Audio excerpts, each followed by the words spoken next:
செம்ம டேஸ்ட்ல பருப்பு உருண்டை குழம்பு எப்படி செய்யறது பார்க்கலாமா?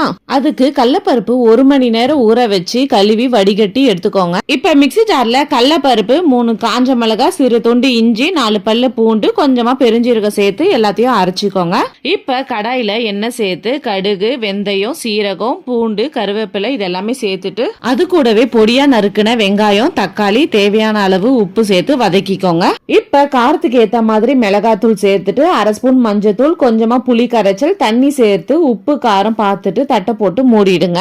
அரைச்சி வச்ச கடலப்பருப்புல வெங்காயம், கொத்தமல்லி, கருவேப்பிலை, உப்பு சேர்த்து நல்லா மிக்ஸ் பண்ணிக்கோங்க. அதை உருண்டையா பிடிச்சு இட்லி குண்டால வச்சு 10 நிமிஷம் வேக வச்சு எடுத்துக்கோங்க. குழம்பு நல்லா கொதிச்சு வந்ததும் வேக வச்ச உருண்டைய போட்டுட்டு கலரி தட்டை போட்டு மூடிடுங்க.